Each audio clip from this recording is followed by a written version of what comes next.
नमस्कार विद्यार्थी मित्रांनो, आजच्या या सविस्तर चालू घडामोडींच्या विश्लेषणामध्ये सर्वांचं खूप खूप स्वागत आहे. वेळ न घालवता थेट मुद्द्यावर येऊया. कालच्या ट्रिव्हिया प्रश्नाचं उत्तर आठवतंय का? भारताचं पहिलं AI मंत्रालय कोणत्या राज्याने स्थापन केलं? तर याचं बरोबर उत्तर आहे केरळ. आणि हो, तमिळनाडू यात दुसऱ्या क्रमांकावर आहे. ही खूप महत्त्वाची अपडेट आहे, त्यामुळे तुमच्या नोट्समध्ये ही नक्की ॲड करून घ्या. आजच्या या सेशनमध्ये आपण एकूण 12 क्रिटिकल घडामोडी पाहणार आहोत. तुम्हाला लक्षात ठेवायला सोपं जावं म्हणून आपण याला 4 प्रमुख विभागांवर विभागलंय: राष्ट्रीय आणि राज्य घडामोडी, तंत्रज्ञान आणि कृषी, संरक्षण आणि आंतरराष्ट्रीय संबंध, आणि शेवटी क्रीडा आणि महत्त्वाचे दिवस. चला तर मग पहिल्या विभागापासून सुरुवात करूया, राष्ट्रीय आणि राज्य घडामोडी. यात आपण काही महत्त्वाचे प्रशासकीय टप्पे आणि राज्यांच्या भन्नाट अपडेट्स पाहणार आहोत. आता हे पहा, 26 मे 2026ला केंद्र सरकारला 12 वर्ष पूर्ण झाली आहेत. या 12 वर्षांच्या कार्यकाळातील काही टप्पे आणि त्यांच्या तारखा परीक्षेसाठी अत्यंत महत्त्वाच्या आहेत. थोडी उजळणी करूया. 26 मे 2014ला पहिला शपथविधी झाला. त्याच वर्षी 28 ऑगस्टला जनधन योजना, 25 सप्टेंबरला मेक इन इंडिया आणि 2 ऑक्टोबरला स्वच्छ भारत अभियान सुरू झालं. 22 जानेवारी 2015ला बेटी बचाव मोहीम आणि 1 मे 2015ला उज्ज्वला योजना आली. त्यानंतर 8 नोव्हेंबर 2016ची नोटाबंदी आणि 1 जुलै 2017चा GST सर्वांनाच माहिती आहे. 31 ऑक्टोबर 2018ला स्टॅच्यू ऑफ युनिटीचं उद्घाटन झालं. 30 मे 2019ला दुसरा शपथविधी झाला आणि 5 ऑगस्ट 2019ला कलम 370 रद्द करण्याचा निर्णय झाला. तर 11 डिसेंबर 2019ला CAA कायदा आला. अलीकडचं पाहायचं तर 22 जानेवारी 2024ला राम मंदिराची प्राणप्रतिष्ठा आणि 9 जून 2024ला तिसरा शपथविधी पार पडला. या सगळ्या तारखा एका क्रमाने नक्की लिहून ठेवा. आता एका राज्याच्या अतिशय इंटरेस्टिंग अपडेटकडे वळूया. मध्य प्रदेश सरकारने आगामी सिंहस्थ कुंभमेळ्यासाठी चक्क गुगलसोबत AI म्हणजे आर्टिफिशियल इंटेलिजन्ससाठी भागीदारी केली आहे. उद्देश काय? तर एवढ्या मोठ्या गर्दीचं व्यवस्थापन, ट्रॅफिकचा अचूक अंदाज आणि आपत्कालीन परिस्थिती प्रभावीपणे हाताळता यावी. या निमित्ताने मध्य प्रदेशचं थोडं स्टॅटिक GK कव्हर करूया. राज्याची स्थापना 1 नोव्हेंबर 1956ची. सध्या मुख्यमंत्री आहेत मोहन यादव आणि राज्यपाल आहेत मंगूभाई पटेल. राजधानी भोपाळ.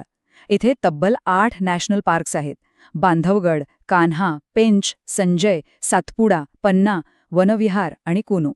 तसंच गांधीसागर, बाणसागर, बार्गी आणि बारणा ही 4 महत्त्वाची धरणं तिथे आहेत. हे फॅक्ट्स अगदी पाठ करून ठेवा. तितकीच महत्त्वाची आणि सकारात्मक बातमी आपल्या महाराष्ट्रातून येते. ऑपरेशन अंतिम प्रहारमुळे आता आपल्या गडचिरोली जिल्हा पूर्णपणे नक्षलमुक्त घोषित करण्यात आला आहे. देशाच्या अंतर्गत सुरक्षेच्या दृष्टीने हे खूप मोठं यश आहे. आता महाराष्ट्राचा उल्लेख आलाय तर थोडी स्टॅटिक माहिती बघू. राज्याची स्थापना 1 मे 1960ची. मुख्यमंत्री देवेंद्र फडणवीस आणि राज्यपाल जिष्णू देव वर्मा आहेत. राजधानी अर्थातच मुंबई. चांदोली, संजय गांधी आणि ताडोबा ही 3 प्रमुख राष्ट्रीय उद्याने इथे आहेत. उजनी, पवना, जायकवाडी आणि कोयना ही महत्त्वाची धरणंही लक्षात ठेवा. चला आता वळूया आपल्या दुसऱ्या विभागाकडे, तंत्रज्ञान आणि कृषी. यात आपण पाहणार आहोत भविष्यातील काही भन्नाट नवकल्पना. मित्रांनो, आता एक अतिशय इम्पॉर्टंट लिस्ट पाहूया. भारतात पहिल्यांदाच घडलेल्या गोष्टी. हे अगदी फिंगर टिप्सवर असायला हवं. बायोबिट्युमिनचं व्यावसायिक उत्पादन करणारा भारत पहिला देश ठरलाय. अरुणाचल प्रदेशमधलं केई पन्नोर हा पहिला बायोहॅपी म्हणजेच जैव आनंदी जिल्हा बनलाय.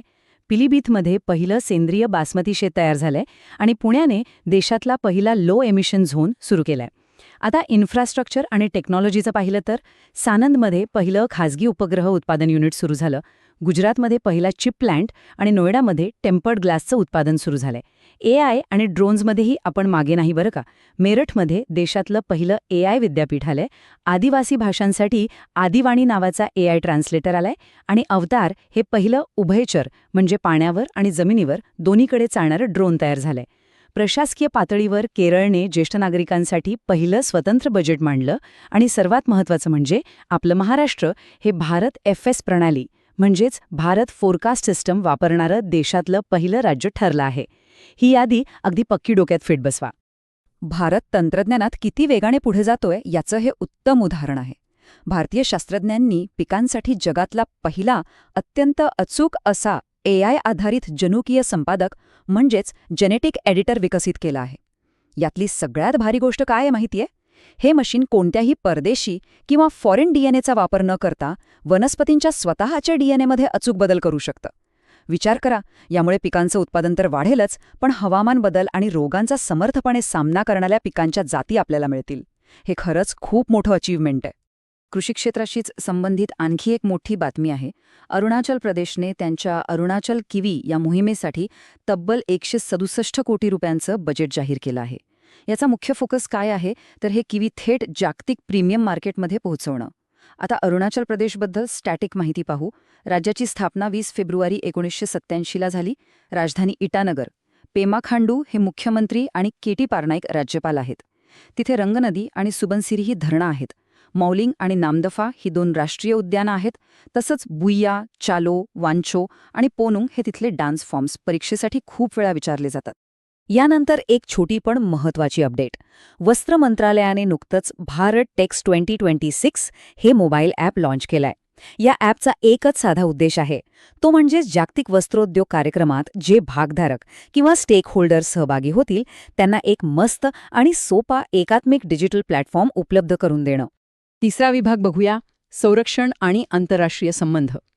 धोरणात्मक जागतिक भागीदारीविषयी यात आपण जाणून घेऊ. आंतरराष्ट्रीय स्तरावर भारत आणि इटलीने एक भारी निर्णय घेतलाय. 2027 हे वर्ष या 2 देशांमध्ये संस्कृती आणि पर्यटन वर्ष म्हणून साजरं केलं जाणार आहे. दोन्ही देशांमधील मैत्री, पर्यटन आणि सांस्कृतिक देवाणघेवाण वाढावी हाच यामागचा मुख्य हेतू आहे. त्यामुळे 2027 हे वर्ष इटली आणि भारताच्या संदर्भात नक्की लक्षात ठेवा.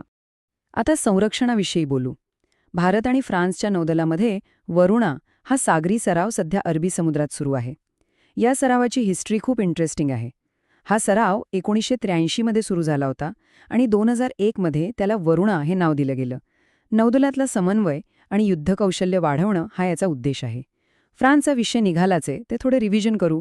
तिथले राष्ट्राध्यक्ष इमॅन्युएल मॅक्रॉन आहेत, पंतप्रधान फ्रँकोइस बायरो आहेत, राजधानी पॅरिस आणि चलन आहे युरो. डिफेन्स क्षेत्रात भारताला आणखी एक यश मिळालंय. DRDO आणि भारतीय नौदलाने मिळून ओडिशेच्या किनारपट्टीवर हेलिकॉप्टरमधून एका क्षेपणास्त्राची यशस्वी चाचणी केलीय.